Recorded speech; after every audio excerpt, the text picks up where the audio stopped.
여러분 안녕하세요. 저는 서울대학교 연구원 박시현입니다.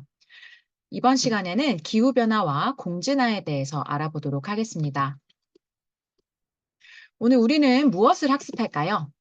첫 번째는 기후가 다양한 방식으로 인간의 삶에 영향을 미친다는 것을 말할 수 있다라는 목표로 학습을 할 것이고요. 두 번째는 기후변화로 인한 생물의 직접 방어와 간접 방어의 변화를 말할 수 있다라는 목표로 학습을 하겠습니다. 다음 영상을 먼저 감상을 할게요. 지구 가열로 인해 세계 곳곳에서는 이례적인 폭염, 폭우, 폭설, 한파 등 기후변화에 따른 생태계 교란, 그리고 해수면 상승 문제가 심각해지고 있는데요. 특히 전쟁이 난 것도 아닌데 기후변화로 국가 소멸 위기에 처한 나라가 있습니다. 오늘의 기후사전, 기후변화로 국가 전체가 물에 잠겨 사라지는 일명 기후소멸국에 대해 알아볼게요. 대표적인 기후소멸국은 주로 태평양 섬나라들인데요. 특히 서태평양, 남태평양 지역은 해수면 상승 온도가 가장 빠른 지역입니다. 기후소멸국으로 거론되는 대표적인 태평양 섬나라로는 투발루, 피지, 키리바시 등이 있어요. 이미 기후위기로 인한 전세계 해수면 상승은 진행되고 있기 때문에 기후소멸국의 위기 또한 현재 진행형입니다. 키리바시 섬에 대해 자세히 살펴볼까요? 태평양의 섬나라인 키리바시는 지구에서 태양이 가장 먼저 떠오르는 나라로 알려져 있죠. 산호섬 32개를 비롯한 33개의 섬으로 구성되어 있어요. 키리바시의 수도 타라와를 포함한 대부분 지역은 평균 해발 고도 3m를 넘지 않죠. 이러한 낮은 고도 때문에 키리바시는 지구 가열의 최전선에 있다고 해도 과언이 아닙니다. 왜냐고요? 지구 가열로 인해 해수면이 점점 상승하고 있기 때문이죠. IPCC 6차 보고서에 따르면 2050년 인류가 탄소 중립을 달성한다 해도 2081년부터 2100년의 지구 평균 기온은 섭씨 1도에서 1.8도, 해수면은 55cm까지 상승할 수 있대요. 특히 온실가스 배출 추이가 지속돼 탄소 중립 달성에 실패하면 해수면은 무려 84cm까지 치솟는다고 하는데요. 자, 84cm까지 치솟는다 이러면은 정말 심각한 상황이죠. 웬만한 나라들은 다 물에 지구 잠기게 가열로 인해 됩니다. 자, 이게 남의 나라 얘기가 아니에요. 자, 여러분들도 기후변화에 대해서 경각심을 가지고 이 기후변화가 무엇인지, 그리고 원인은 무엇인지, 앞으로 어떤 대책을 세워야 되는지 여러분들도 생각을 해 보셔야 합니다. 그 전에 기후란 무엇인지 한번 살펴보도록 하겠습니다. 기상, 그리고 날씨, 기후라는 이 세 단어가 있습니다. 우리 일상생활에서는 혼용해서 쓰는 경우가 많은데요. 우선 기상이라고 하는 것은 대기의 상태를 말합니다. 즉, 기온, 강수, 바람, 구름 등 대기 중에서 일어나는 각종 물리적인 현상을 통틀어 하는 말입니다. 그리고 날씨는 우리 오늘 날씨 어떻지? 내일 날씨 어떨까? 이런 식으로 그날그날의 비, 구름, 바람, 기온 따위가 나타나는 기상 상태입니다. 다음 기후인데요. 이 기후라고 하는 것은 오랜 기간 동안 관측된 평균적인 기상 상태입니다. 일반적으로는 30년간의 평균 기상 상태를 말하는 게 바로 이 기후입니다. 그러면 이 기상캐스터가 내일도 예년 기온을 웃도라라고 말을 하고 있습니다. 여기에서 예년 기온은 무엇일까요? 예년이라고 함은 지난 30년간의 기후의 평균적 상태를 이르는 말입니다. 그래서 이게 바로 기후를 뜻하는 말이기도 하지요. 우리나라 지역의 1991년부터 2020년의 기후를 한번 조사를 해보겠습니다. 어디로 들어가느냐? 바로 기상청 사이트인데요. 여기에 접속을 하시면요. 화면에 관측 기후를 클릭하고 플러스 버튼을 클릭한 후 한국을 클릭하면 지역별로 다 나옵니다. 그리고 지역을 선택을 하시면 이렇게 30년 동안의 온도를 볼 수가 있습니다. 여기에서 평균 온도 서울 12.8도, 뭐 인천 12.5도 이런 식으로 다 지역별로 자세하게 나와 있습니다.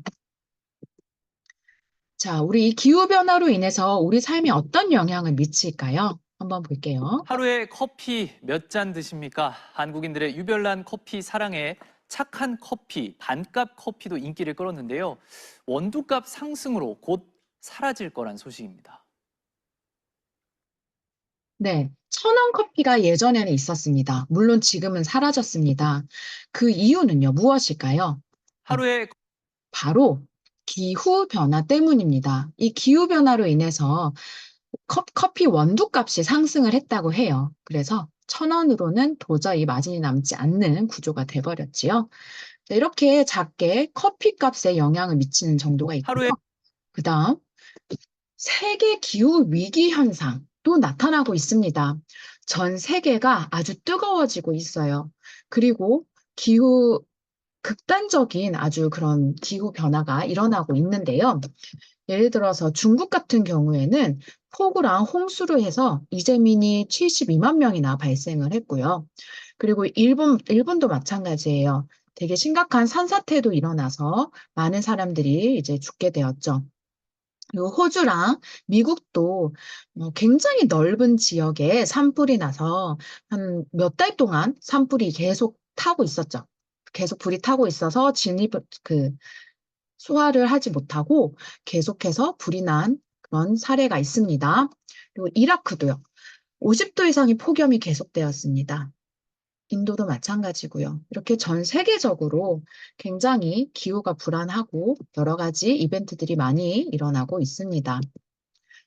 기후변화에 따른 우리 삶의 변화에 관해서 우리 생각을 해볼까요? 예전에는 사과가 굉장히 쌌죠. 하지만 요 근래부터는 이제 금사과 막 이렇게 해서 금값이다라고 합니다. 그 이유는 바로 기온 상승으로 인한 것입니다. 기온 상승으로 인해서 사과의 주 산지가 변화를 했고, 그리고 농가 소득도 변화를 했습니다. 우리 예전에는 이제 프로야구가 3월 초에 개막해서 11월 초순에 경기를 마치는데요. 이제 여름에 폭염 일수가 만약에 증가를 하게 되면 어떻게 될까요? 그리고 초봄에는 미세먼지로 인해서 야외 활동을 자제하고 우리 마스크를 쓰는데요. 지구 온난화로 북서계절풍이 약화되어서 공기가 정체된다면 어떻게 될까요? 그리고 따뜻한 봄에 벌과 나비가 수분 활동을 하여서 우리는 맛있는 과일을 먹을 수 있습니다. 그렇지만 5월에 비가 만약에 많이 내린다면 벌과 나비가 활동하지 못해서 어떻게 될까요? 네, 우선 프로 야구 경기가 이제 여름에 너무 덥다면 가을부터 다음에 봄으로 이어지는 야구 시즌을 계획해야 할 수도 있고요.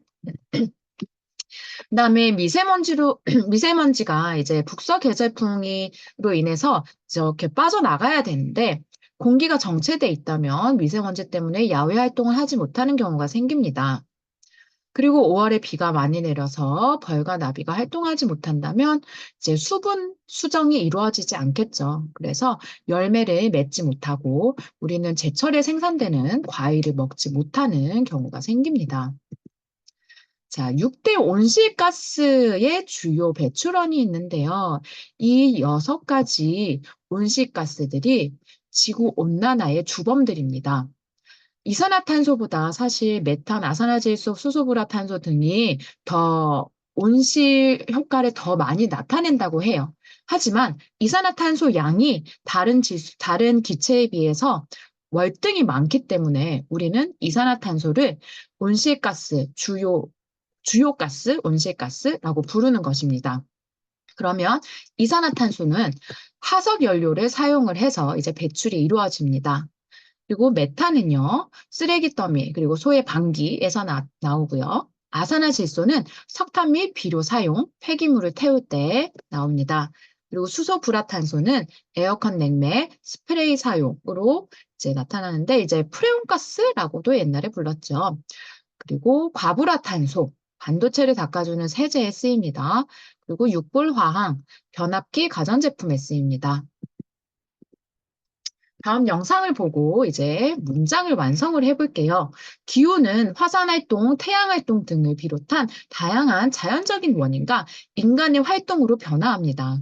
하지만 최근의 기후변화는 땡땡의 책임으로 땡땡 가스 때문에 발생을 하고 있다고 하는데요. 한번 영상을 보실게요.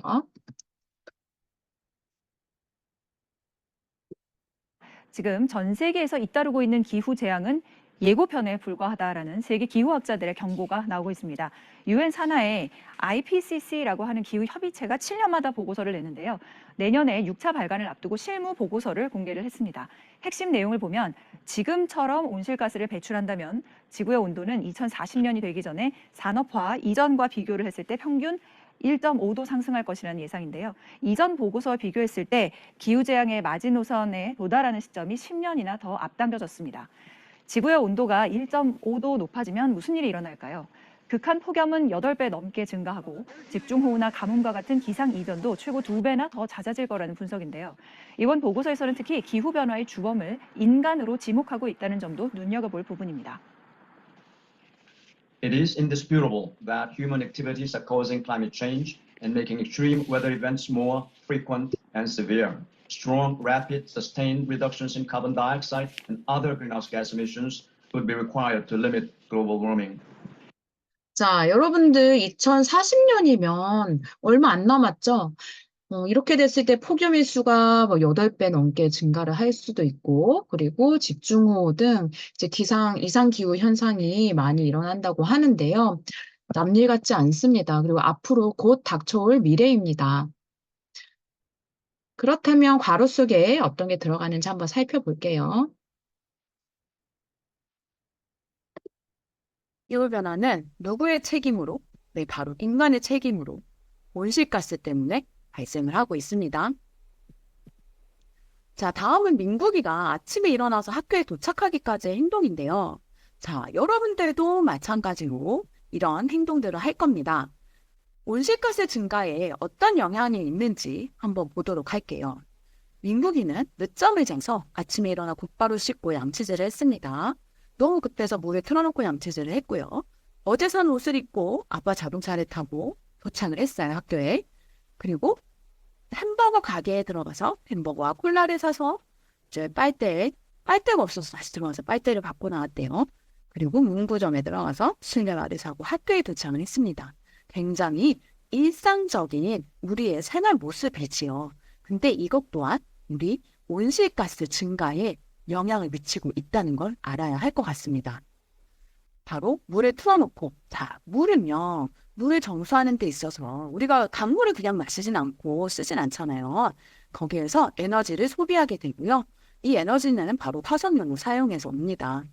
그리고 어제 산 옷을 입고, 네, 이 어제 샀다는 건 자, 제품을 생산을 하는 데 있어서 에너지 소비를 하고 이것 또한 화석연료 생산해서 오는 거죠. 그리고 햄버거 가게에 들어갔습니다. 자, 햄버거는요, 네, 패티랑 바 이런 거 자, 운송을 해가지고 와서 이제 뭐 맥도날드나 롯데리아 이런 데서 이제 만들 거 아닙니까? 그때도 에너지가 소비가 되고요. 그리고 이동을 하는 데에서도 이제 기름을 써서 자동차들이 움직이니까 그것도 에너지 소비가 일어납니다. 자, 실내화 우리 플라스틱으로 만들죠? 이것도 네, 석유로 만듭니다. 자, 그렇기 때문에 우리가 정말 신경 쓰지 못하는 그런 부분에서도 네, 온실가스 증가를 시키고 있다는 거 네, 기억해 주세요. 자, 영국 가디언즈에서 제안한 기후변화와 지구온난화 용어의 변화에 대해서 이제 한번 알아볼 건데요. 지구온난화 하니까 트럼프 대통령이 말을 했죠. 아, 나는 추운 거 너무 싫다. 지구가 따뜻해지니까 좋은 거 아니냐라고 이렇게 망언을 했었는데요. 기후변화도 나는 이제 추운 기후에서 그냥 따뜻한 기후로 변화하는 거니까 난 너무 좋을 것 같은데? 라고 이렇게 얘기를 했습니다.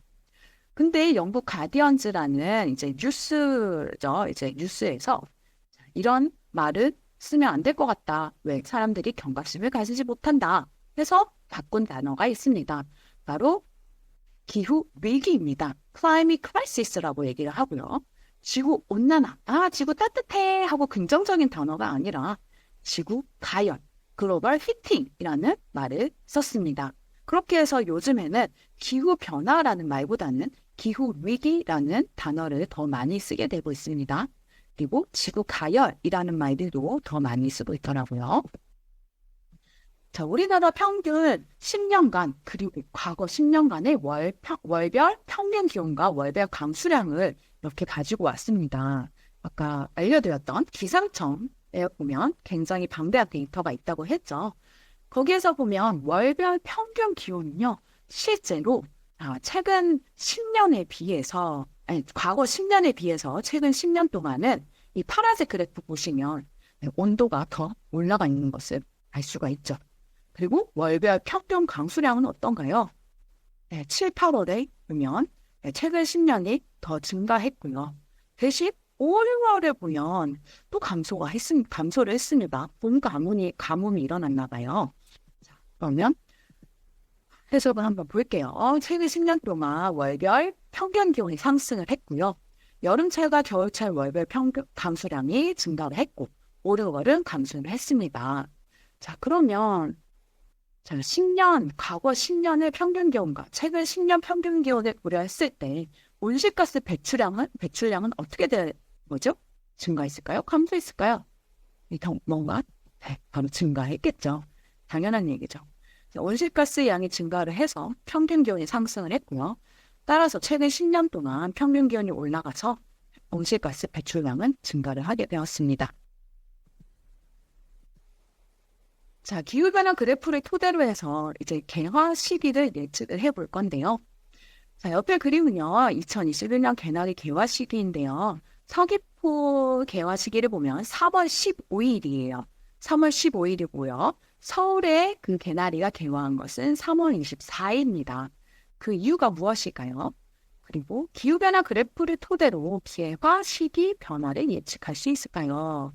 자, 일반적으로 이제 위도가 낮은 곳이 어디죠? 네, 제주도, 서귀포죠. 낮을수록 기온이 높습니다. 적도에 가까울수록 높은 거죠.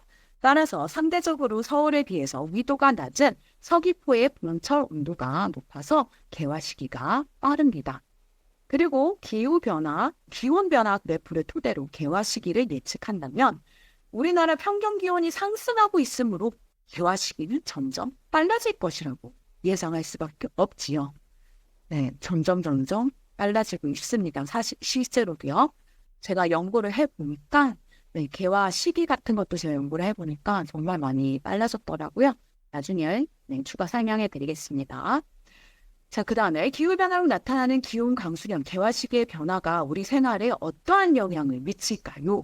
네, 아까 앞에서 잠깐 살펴봤듯이요. 여름철 폭염도 증가하고 실외에서 일하는 사람들이 그렇게 해서 어려움을 겪을 것이고요. 그리고 봄철 강수량이 줄어들어서 물 부족을 오히려 겪을 수도 있고요. 그러면 농산물 생산량이 줄어들어서 식량 부족을 겪을 수도 있습니다. 또한 개화 시기가 빨라지면 꽃 피는 기간이 짧아져서 수분 수정이 잘 되지 않습니다. 이건 왜 그럴까요? 네, 개화 시기에 맞춰서 꿀벌들이 발생을 해서 수분을 일으키고 꽃가루 바지를 일으키고 해야 되는데 그 발생 시기하고 꽃이 개화하는 그 시기하고 맞아떨어지지 않을 수가 있습니다. 기후변화로 인해서. 그렇게 해서 오히려 이제 열매가 맺히는 열매 결실률이 낮아지는 거죠. 그래서 과일 수급에 문제가 발생할 수 있습니다. 여러분들 과일 좋아하는데요. 그죠? 자, 기후 시스템에 대해서 한번 알아보도록 할게요. 자, 이 기후 시스템이 뭐냐면 기후를 결정하는 시스템으로 대기권, 수권, 빈권, 그러니까 얼어있는 거죠. 얼어있는 물. 자, 빈권, 생물권, 식권 이렇게 5개 요소로 구성되어 있습니다. 각 요소가 끊임없이 활발하게 서로 작용을 하고 있습니다. 홍수와 가뭄, 동아프리카의 메뚜기 떼 창과 호주의 산불 발생 사례에서 알 수 있듯이 기후 시스템은 보이지 않는 끈으로 서로 연결이 돼서 영향을 주고받고 있습니다. 자, 그러면 이제 기후 대먹임이란 무엇일까 한번 보도록 할게요. 기후 대먹임, 여러분들 되새김질 이런 거 알죠? 되자가 들어가 있으면 다시 앞으로 돌아간다는 뜻이에요. 그래서 앞에 영향을 미칠 때 기후 대먹임이라고 합니다. 자세히 살펴보면요. 기후 시스템 내에서 존재하는 각 과정 사이에서 최초 과정의 결과가 두 번째 과정의 변화를 촉발을 해서 다시 최초의 과정에 번갈아 영향을 미치게 될 때 일어나는 상호작용입니다. 그래서 양의 대먹임과 음의 대먹임이 있습니다. 말은 어렵게 했지만 한마디로 이제 첫 번째 결과가 다시 앞으로 돌아가서 영향을 미친다는 거예요. 예를 들어 보겠습니다. 자, 양의 대먹임입니다. 자, 초기에 기후변화를 증폭을 시켰더니 어떻게 되냐. 기온이 상승이 되고 수증기가 증가가 되고 온실가스가 증가가 됩니다. 그러면 지구 복사에너지 흡수량이 증가가 돼서 그 다음에 기후 상승이 어떻게 됩니까? 증폭이 되겠죠.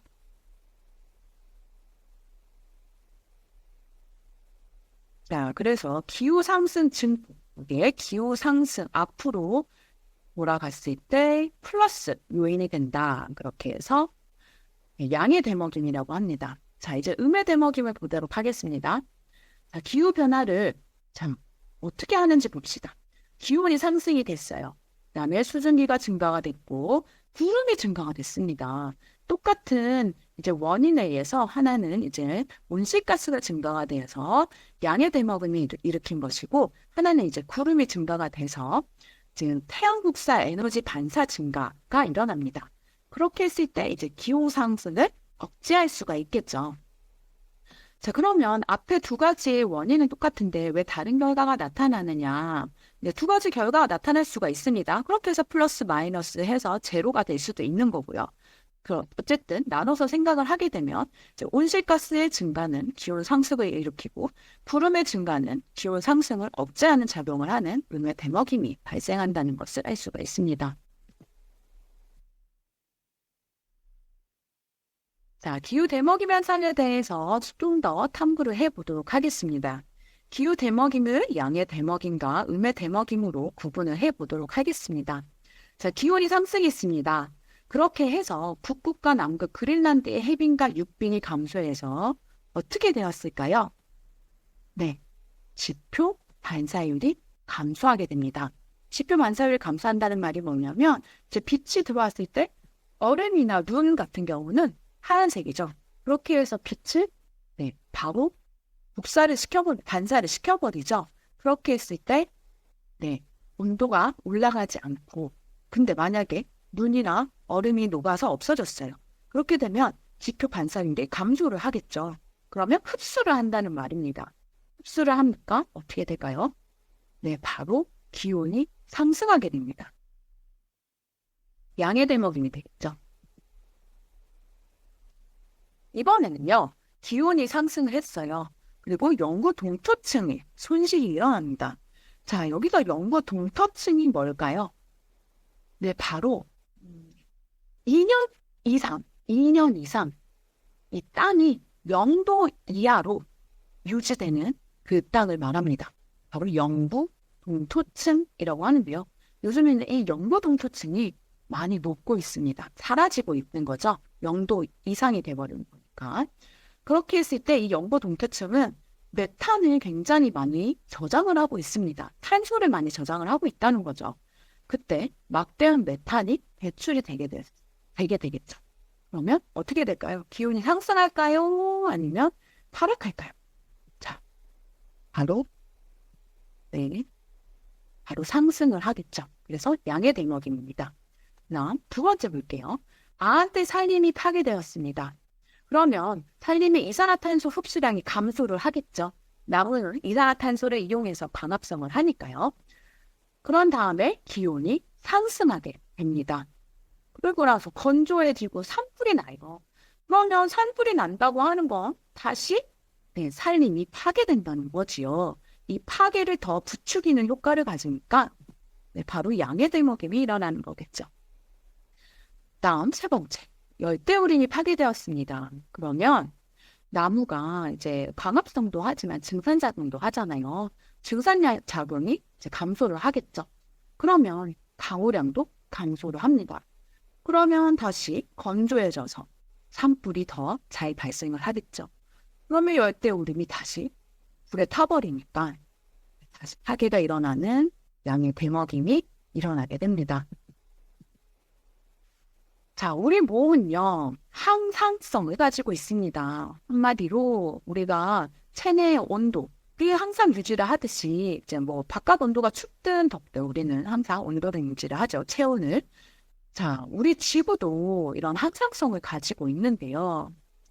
자, 우리 몸에 항상성이 유지되지 못할 때 우리는 병원에 가고 심하면 사망하게 되고 우리 몸의 항상성을 유지하는데 중요한 역할을 하는 것이 바로 이 호르몬인데요.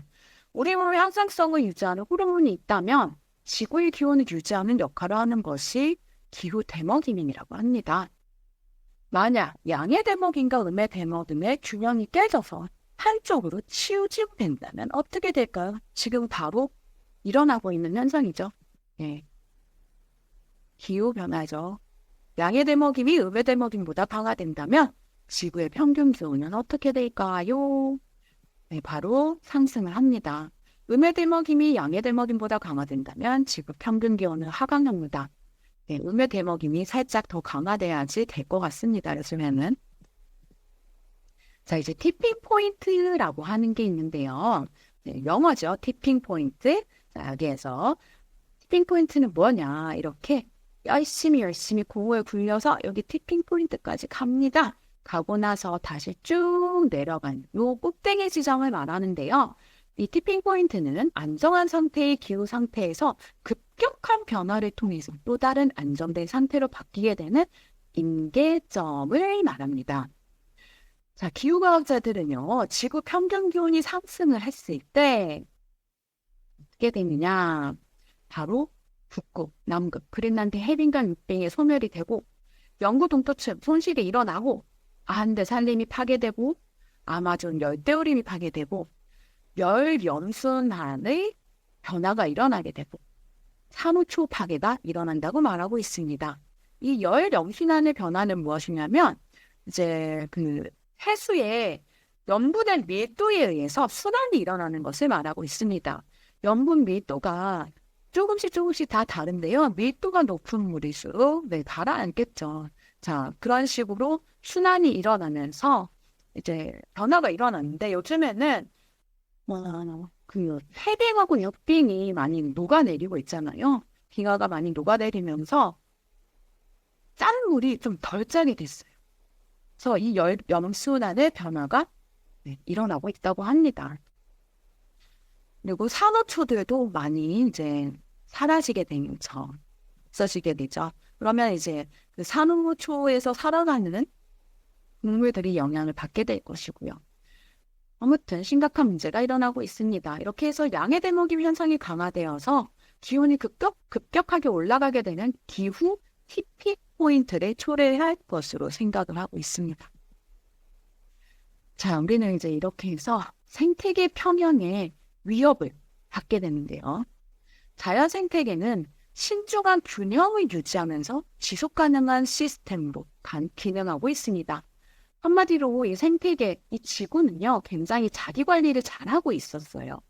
이렇게 해서 유지를 잘하고 있었는데, 평형을 잘 이루고 있었는데, 인간 활동, 이놈의 인간이 문제예요. 우리를 포함한 인간.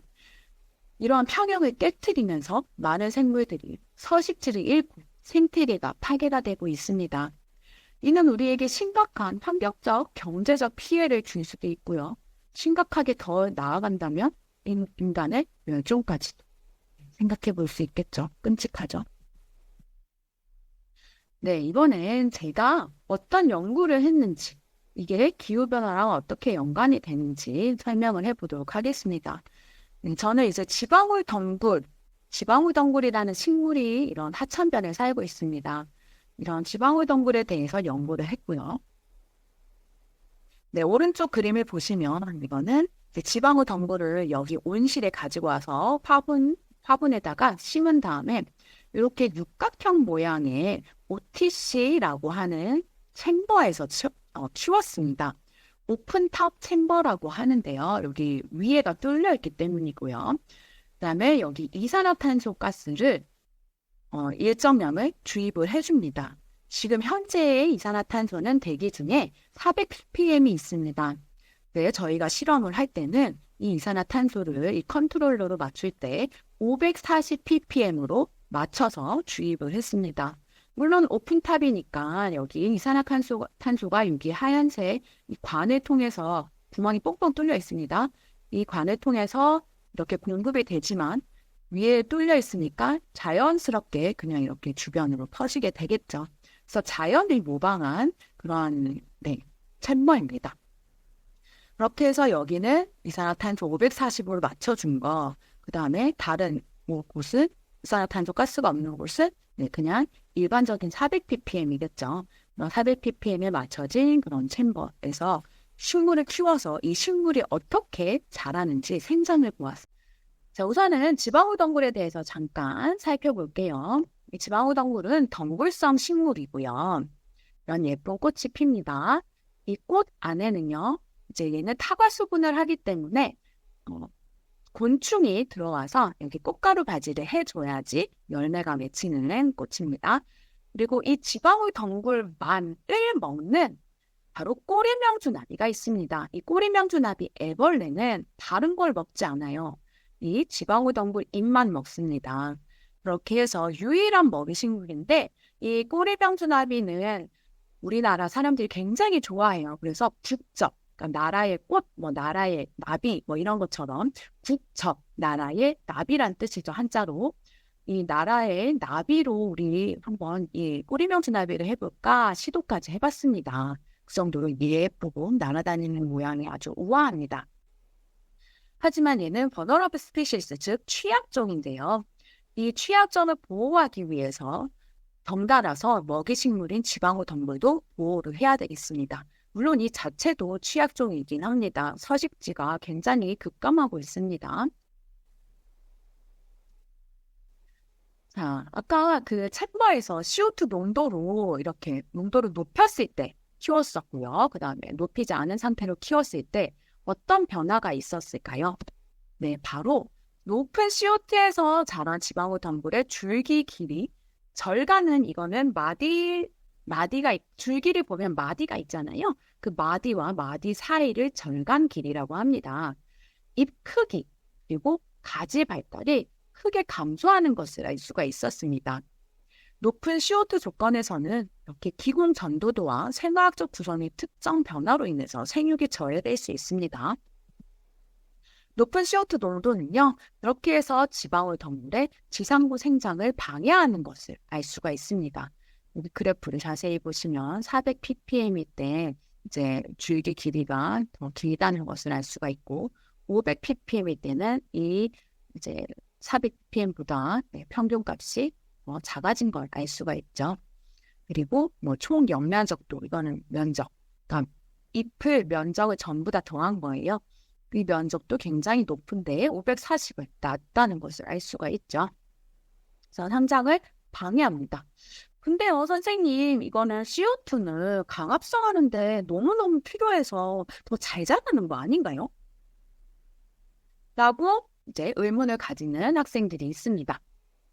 그러면 CO2 조건에서 물론 더 잘 자라는 식물들도 있어요. 여기 보시면 토마토 봅시다. 여기는 일반적인 CO2에서 자란 토마토고요. 그 다음에 여기는 elevated CO2, 즉 증가된 CO2에서 자란 것인데요. 네, 더 생장이 더 발달했다는 것을 알 수가 있지요. 그래서 일부 식물은 더 잘 자라고 그리고 바이오매스 축적도 활발하고 물 사용 효율성도 높고 수확 생산성 또한 이제 증가하는 경향이 있지만요. 다른 식물에서는요. 기공 전도도하고 생화학적 구성의 특정 변화가 이러한 긍정적인 효과를 상쇄시킵니다. 어떤 변화가 있냐면 바로 루비스코라고 하는 이제 CO2를 수용해서 강합성 프로세스를 시작하는 효소가 있는데요. 고농도의 CO2에서는 이 루비스코가 효과적으로 작용하지 못할 수가 있습니다. 이로 인해서 광합성 활동이 최적 수준에서 멈출 수가 있다고 합니다. 그래서 지방호 덩굴 같은 경우에도 이제 이러한 기공 전도도가 달라지고 그다음에 루비스코 효율성이 달라져서 덜 자란 것 같다고 추측을 하고 있습니다. 자, 그렇게 했을 때 이제 생장이 잘 이루어지지 않았을 때 어떻게 되느냐? 생식에도 바로 영향을 미칩니다. 높은 CO2에서는 꽃도 안 피고요. 오히려 펴더라도 진짜 더 늦게 피고 정말 적게 폈어요. 그리고 거의 안 폈죠. 그리고 수명도 짧았고요. 더 작은 꽃이 폈습니다. 그렇게 해서 이제 높은 CO2 농도에서도 이제 개화가 잘 이루어지지 않은 것을 알 수가 있습니다. 식물에 따라서는 또 달라요. 개화가 늦은 식물은요, 이제 클로버, 피망, 제가 키운 지방호덩굴 이런 게 있을 수 있고요. 오히려 개화가 빨라지고 꽃이 더 크고 꽃도 더 많이 있었던 식물도 있습니다.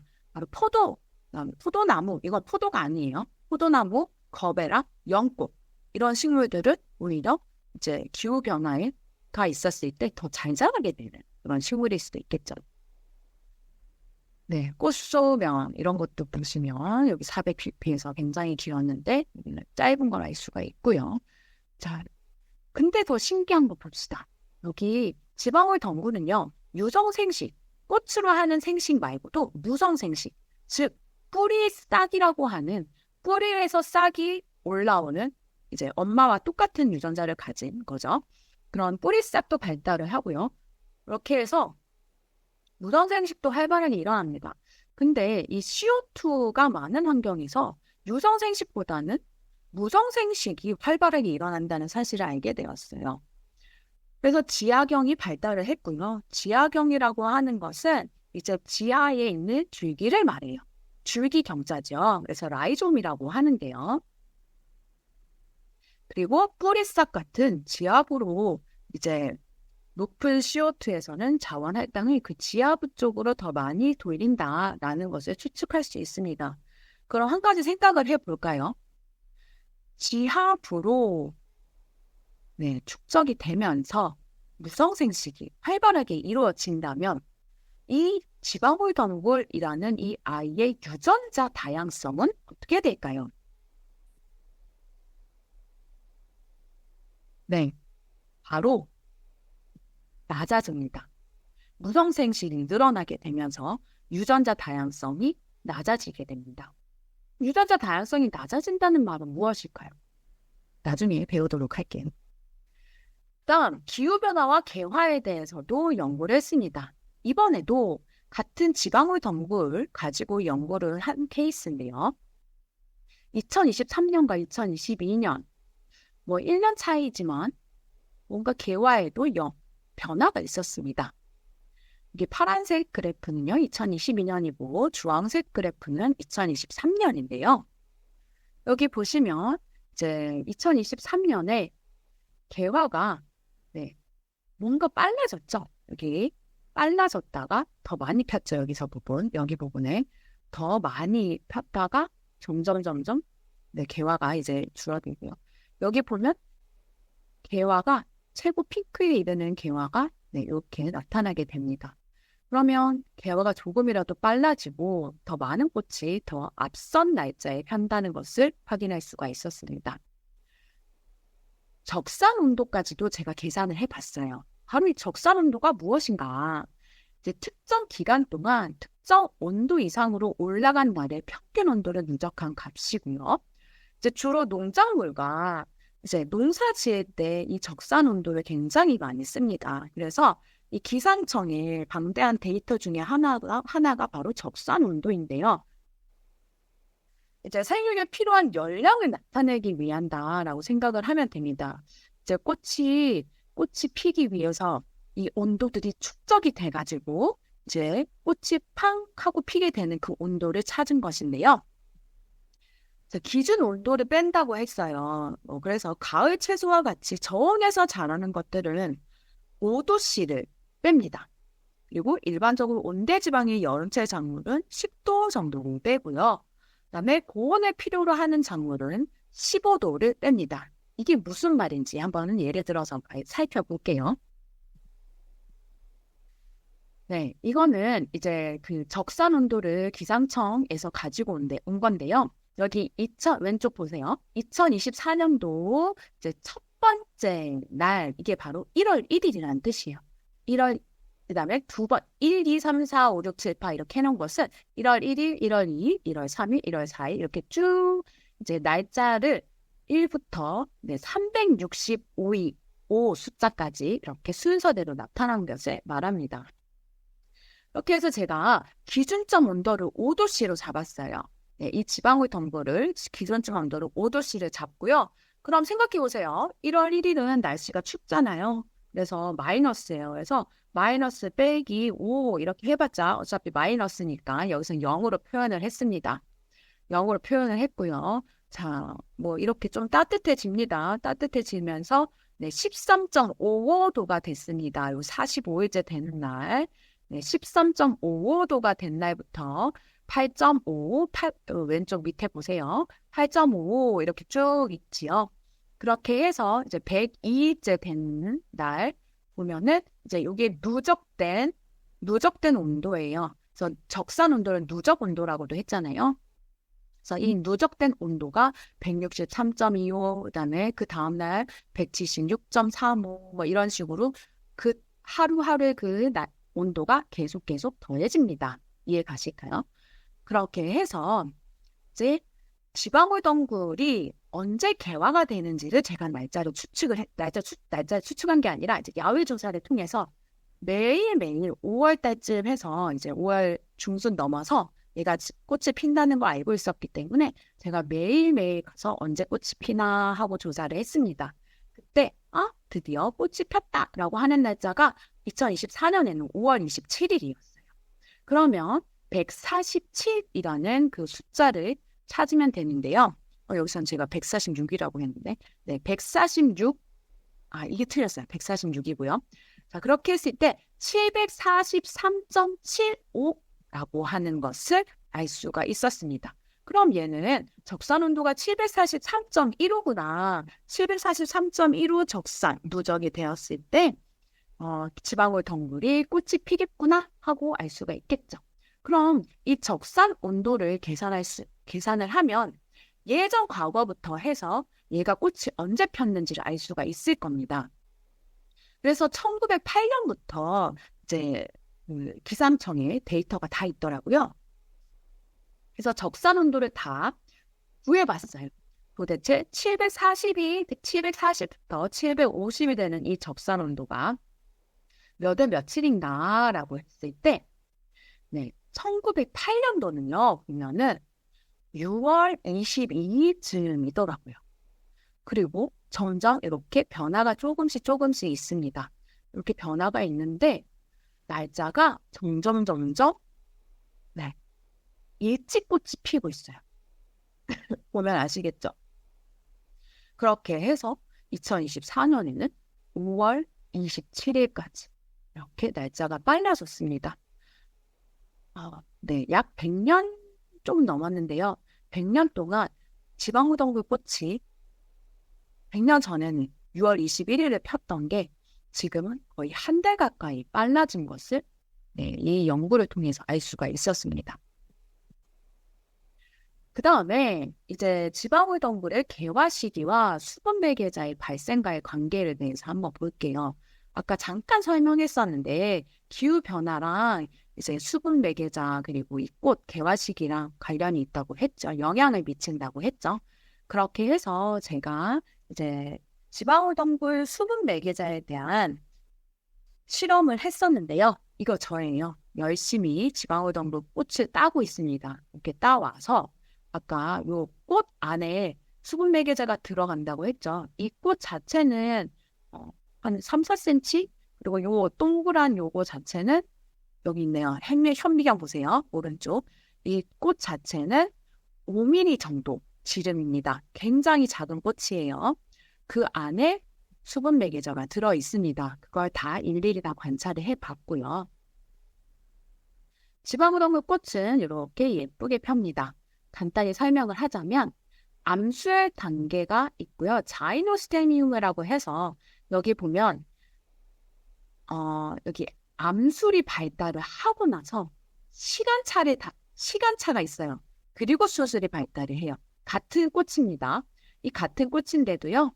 암술이 있다가 이틀 후에는 암술이 퇴화되고 이 윗부분이 암술이에요. 요 겉에 둘러싸고 있는 게 수술이거든요. 수술 때. 자, 여기에서 꽃밥이 팡팡팡 터집니다. 이틀 있다가 암술은 퇴화되고 요 수술 꽃밥이 터지기 시작합니다. 그리고 암술 단계에서는요. 여기 관을 보면요. 트라이콤이라고 하는 아주 뻣뻣한 털들이 아랫방향을 향해서 이렇게 나 있는 것을 알 수가 있습니다. 수술 단계는요. 이 트라이콤들이 다 시들어 있죠. 이거는요. 바로 곤충이 들어왔을 때 이렇게 들어오게 됩니다. 향에 의해서 이끌림을 당해서 들어온다고 연구가 되어 있습니다. 이렇게 들어왔을 때 위로 탈출을 하려고 봤더니 이 뾰족뾰족한 털들 때문에 올라갈 수가 없습니다. 탈출을 못하겠죠. 수직으로 또 이렇게 또 올라가지도 못하게 잘 올라가지도 못하게 수직으로 나 있어요. 근데 수술 단계는요, 이렇게 트라이콤들이 다 사라져 있습니다. 그리고 심지어는 이렇게 누워있기까지 해요. 잘 나가거라 하고 이렇게 누워있기까지 합니다. 그렇게 해서 곤충들이 갇혀 있었던 곤충들이 요 꽃가루를 등에 한가득 지고 나서 탈출을 해서 다른 꽃으로 가서 다시 들어가서 수분을 일으키게 됩니다. 이게 간단한 수분 기작이었고요. 그래서 이 꽃 안에 어떤 동물이 있는지 봤더니 다양한 곤충들이 있는데 그 중에서 등에모기과라고 하는 이제 이렇게 생긴 모기입니다. 흡혈은 하지 않아요. 비흡혈성 곤충이고요. 지금 제가 발견한 이 모든 곤충, 이 등에모기들이 신종이라고 합니다. 등록이 되어 있지 않는 세계 최초로 이제 등록을 해야 하는 곤충입니다. 사람들이 이게 1mm 정도 되니까 발견을 못했던 것 같아요. 그래서 이제 신종을 제가 발견을 했습니다. 그리고 이 꽃가루들을 등에 쥐고 있습니다. 이 자세히 보시면 이 등, 또렉스 쪽에 여기 털들이 있다는 것을 알 수가 있어요. 그래서 다른 뭐 꽃노랑 총체벌레, 강간 총체벌레들은요 등이 매끈해요. 그래서 이 꽃가루를 쥐고 갈 수가 없습니다. 얘네들은 다 이렇게 등에 꽃가루를 쥐고 수분을 일으킬 수가 있겠죠. 한번 자세히 볼게요. 어떻게 일어나는지.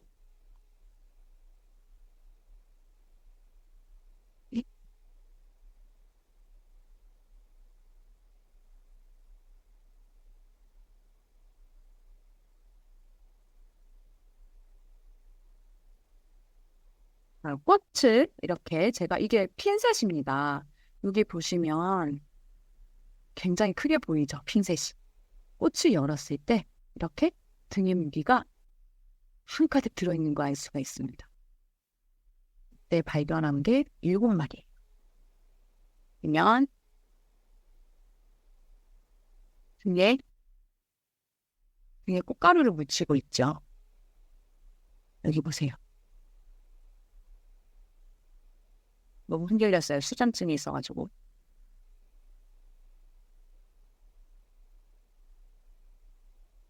네, 나왔습니다. 네, 한 마리씩 날아가고 있죠. 네, 이렇게 해서 제가 연구했던 거는 이 꽃을 4,558개를 이렇게 다 열어서 안에 어떤 곤충이 있는지 조사를 했습니다. 자, 그리고 나서 어떤 조사를 했느냐. 바로 일주일씩 제가 꽃을 따로 갔습니다. 100개씩 따로 가서요. 100개 꽃을 매일매일 열어보면서 수분 매개자가 얼만큼이 들어있는지를 확인을 했습니다. 근데 신기하게도 2022년하고 2023년 데이터를 보면요. 수분 매개자가 일주일 정도, 이렇게 피크를 보면 6주째 제일 많죠. 근데 2022년은 7주째가 제일 많아요. 한 일주일 정도 수가 변화한다는 것을 제가 발견을 했습니다. 약 일주일씩 이렇게 앞으로 당겨진 것을 알 수가 있었습니다. 그리고 여기에는 이제 첫 번째 등에모기가 있고 두 번째 동에모기인데 이것도 마찬가지로 약간 변화가 있지요. 얘는 한 2, 3주 정도 더 빨라진 걸 알 수가 있습니다. 종류가 다른 두 가지 등에모기예요. 자, 이제 기후변화와 직접 방어에 대해서 알아보도록 하겠습니다. 자, 식물은요, 방어 메커니즘을 가지고 있어요. 기후변화뿐만 아니라 다양한 스트레스 요인으로부터서 자신을 보호하기 위해서 진화를 해왔는데요. 직접 방어는 식물이 병원체나 초식동물의 공격을 이제 뭐 가시나 두꺼운 표피나 이런 뭐 셀룰로스, 딱딱한 이런 세포벽을 강화해서 나를 먹지 못하게 방어하는 메커니즘을 발달시켰습니다. 이제 보면은 가시와 털, 초식동물 접근을 잘 못하겠죠. 두꺼운 표피, 이것도 병원체 침입을 물리적으로 차단하는 거고, 리그닌과 셀룰로스 이런 것도 세포벽을 강화시켜서 병원체 침입을 방어하는 거죠. 그리고 나서 이제 직접 방어에는 또 물리적 방어가 있고 화학적 방어가 있는데요. 이 화학적 방어는 독소, 항균물질을 이용한다고 합니다. 독소는 이제 식물의 알칼로이드, 페놀, 터펜 등을 이제 이용을 해서 초식동물이나 병원체를 억제하고 이제 항균물질을 분비해서 병원체의 성장을 억제하기도 합니다. 네, 제가 연구했던 지방호동물 같은 경우는 이 꼬리명주 나비한테 아리스토로킥산을 이용해서 방어를 한다고 하는데, 사실 이 꼬리명주 나비는 이 아리스토로킥산을 저장을 해서 몸에 축적을 시켜서 자신의 방어로 쓰이기도 합니다. 뭐 새 같은 것들이 이 꼬리명주 나비 애벌레를 먹었을 때 독을 먹는 거나 마찬가지겠죠. 그런 식으로, 그래서 이제 다른 곤충들은 지방호동물을 먹지 못하고 꼬리명주나비가 이제 주로 먹게 되는 것 같아요. 이런 식으로 아리스토로킥산이라는 지방호동물은 이제 방어 물질, 화학적 방어를 하는, 직접 방어를 하는 그런 이제 요소를 가지고 있습니다. 그다음 간접 방어 또한 제가 이제 연구를 했는데요. 이 간접 방어는 뭐냐면, 내가 예를 들어서 지방호동물이 잎을 지금 꼬리병수 나비의 애벌레한테 먹히고 있어. 근데 너무 아파, 도와줘 하면서 이제 향을 내뿜습니다. 그 향을 내뿜게 되면요, 어떻게 되느냐? 바로 꼬리명주 나비 알에다가 알종벌이라고 하는 기생벌이 와서 거기다가 자신의 알을 낳아버립니다. 나중에 더 다시 설명해 드릴게요. 자, 천적을 유인을 하게 됩니다. 바로 꼬리명주 나비의 천적이 바로 기생벌인데요. 자, 이런 식으로 VOC는 바로 휘발성 물질이라고 해요. 날 좀 도와줘 하고 SOS 신호를 이런 유기화합물을 통해서 방출을 하게 됩니다. 그리고 공생관계는요, 미생물과의 공생, 뿌리고 박테리아와 같은 미생물과의 공생을 통해서 병원체에 대한 저항성을 높이는 것도 간접 방어입니다.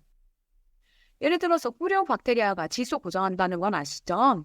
이렇게 해서 영양소를 제공을 하고 이제 더 건강하게 자랄 수 있게 도와줍니다. 그리고 균근균, 이제 AM이라고도 부르는데요. 균류와의 공생을 통해서 영양소 흡수를 향상시키고 병원체로부터 보호를 받게 됩니다. 그리고 이제 식물 상호작용, 알레로케미컬 방출을 한다는 게 뭐냐면 이제 타감작용을 한다는 거예요. 주변 식물의 성장을 억제하는 화학물질을 방출해서 경쟁을 줄이고 자신을 보호합니다. 이것 또한 간접 방어 중의 하나입니다. 개망초 여러분들 알죠? 그 달걀 후라이처럼 생긴 꽃 있잖아요. 꽃잎은 하얗게 생겼고 암술술이 있는 데는 이제 노란색 부분.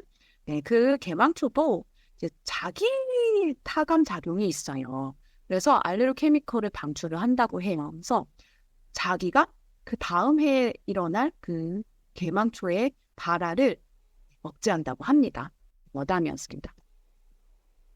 네, 이런 식으로 제가 간접 방어에 대한 연구를 한 것인데요. 여기 보시면 이제 애벌레가 냠냠냠냠 지방호동물 잎을 먹습니다. 먹었을 때 이 휘발성 물질이 요 오른쪽에 보시면 이런 휘발성 물질이 있다는 것을 이제 가스 크로마토그래피를 이용해서 분석을 해봤더니 이런 11가지 물질이 나타났습니다.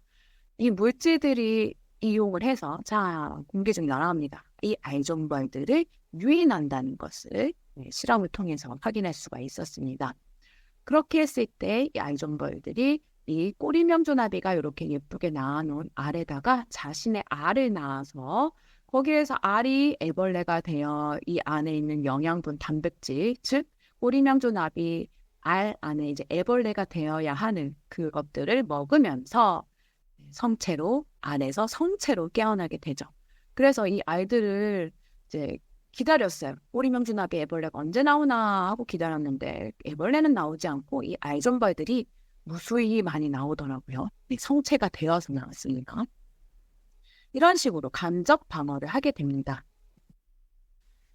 자, 그러면 기후변화와 직접 방어, 간접 방어는 어떤 관련이 있을까요? 기온이 상승을 하게 되면 병해충의 발생 빈도가 이제 높아집니다. 이에 따라서 식물은 더 빈번하게 방어 메커니즘을 활성화해야 하는데요. 식물이 그것을 따라가지 못할 수도 있고요. 그래서 병해충에 더 취약해질 수도 있겠죠. 온도 스트레스는요, 이제 보통은 저항력을 낮춘다고 합니다. 그리고 강수 패턴의 변화는요, 가뭄이나 과도한 강수는 오히려 스트레스를 유발을 하지요. 그렇게 했을 때 화학적 방어물질 생산을 제한할 수가 있습니다. 그렇다면 이산화탄소 농도가 증가했을 때 식물이 화학적 방어 물질을 어떻게 생산을 하고 직접 방어가 어떤 식으로 변화하는지 한번 살펴보도록 하겠습니다. 우선 여기 OTC, 오픈탑 챔버를 이용해서 지방후 덩굴을 먼저 키우고요. CO2를 많이 주입한 곳에 있는 잎을 따고 그리고 정상적인 CO2 농도에서 자란 지방후 덩굴의 잎을 따서 꼬리명주 나비 애벌레를 먹였습니다. 그렇게 했을 때 애벌레가 어떻게 잘 자랐는지, 무게는 어떤지 그런 것을 한번 측정을 해 보았는데요. 우선은 여기 400ppm이 파란색이고요. 540 증가된 CO2 잎을 먹인 애벌레의 값은 주황색입니다. 그럼 첫 번째는요, 이제 애벌레들이 이제 번데기가 되기까지 그 날짜만큼 이렇게 다 측정을 했습니다. 첫 번째는 이 유충, 애벌레가 얼마나 잎을 많이 먹었느냐입니다. 그럼 540ppm에서 자란 잎은 굉장히 많이 소비가 되었습니다. 그리고 400ppm은 그거보다 적은 양을 먹었죠. 한마디로 CO2, 높은 CO2 조건에서 자란 잎을 많이 먹었다, 애벌레들이. 자, 그 다음에, 이거 두 번째는 소화율인데요. 이 소화율 또한 이제 540일 때 아이들이 굉장히 소화를 잘 시켰다. 그리고 세 번째는 먹이의 전환 효율인데요. 이 먹이의 전환 효율은 이제 애벌레가 살이 얼마나 쪘느냐, 무게가 얼마나 많이 나갔느냐, 같은 양의 잎을 먹었을 때 얼마나 많이 살이 쪘느냐인데요. 여기서 보시면 400ppm에서 자란 그 잎을 먹은 애벌레들이 포동포동하게 더 살이 쪘다는 것을 알 수가 있습니다. 그 다음 D, 상대 생장률인데요. RGR이라고도 하는데 이것 또한 이제 400ppm에서 애벌레들이 잘 자랐다는 것을 알 수가 있습니다. 그럼 이것을 어떻게 해석을 해야 되느냐? 바로 잎의 영양 품질로 해석을 할 수가 있습니다. CO2 수준이 높아지면 지방후덩굴 잎의 총 탄소 함량은 증가하고 총 질소 함량은 감소하였는데요. 이것은 잎을 건조시켜서 갈아서 탄소 함량이 얼만큼인지 질소 함량이 얼만큼인지 이렇게 실험을 통해서 알 수가 있습니다.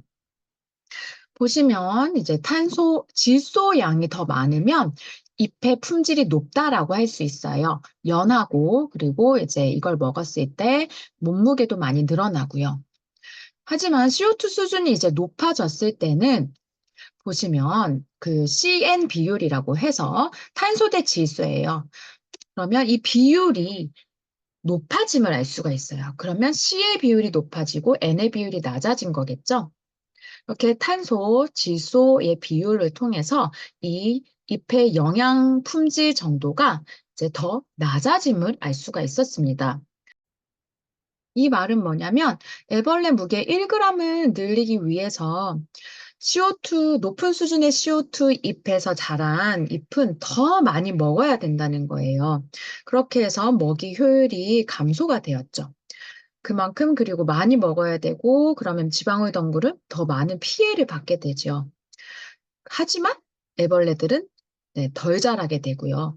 그러면 지방울 덩굴도 이 방어에 있어서 영양 품질을 낮췄다는 것은 방어 물질을 더 생산을 해서 직접 방어가 늘어났다고 할 수 있지만 애벌레들은 그만큼 저하된 품질만큼 더 많이 먹어야 하기 때문에 지방울 덩굴은 더 많은 손실을 입을 수가 있습니다. 그래서 이제 결과적으로 지방후 덩굴과 꼬리명주나비 둘 다 이 생존율과 생장률이 낮아짐을 알 수가 있습니다. 자, 이제 여러분들 과제를 내줘야 하는데요. 천자까지 여러분들이 써주시면 되는데, 간접방어와 직접방어 예시를 찾는 것 400자, 그리고 기후변화로 인한 공지나 예측하는 글 써보는 게 600자입니다. 처음에는 해양생물로 국한 지으려고 했는데 여러분들 다양하게 한번 찾아보시기 바랍니다. 굳이 꼭 해양생물 가지고 안 해도 돼요. 그리고 여기 오른쪽은 제가 챗 GPT를 이용해서 검색을 해 보았는데요. 이런 식으로 챗 GPT는 1000자리 금방 써줄 거예요. 하지만 여러분들은 뭔가 곰곰이 생각도 많이 해 보시라고 챗 GPT는 그냥 뭐 호기심을 좀, 뭐 푸는 정도, 그리고 뭔가 궁금한, 그리고 뭔가 모르는 게 있을 때 찾아보는 정도로만 이용을 하시고 여러분들의 생각을 한번 600자 정도는 여러분들의 그런 생각을 위주로 적어 주시기 바랍니다. 네, 고생 많으셨습니다. 이상으로 강의를 마치겠습니다. 감사합니다.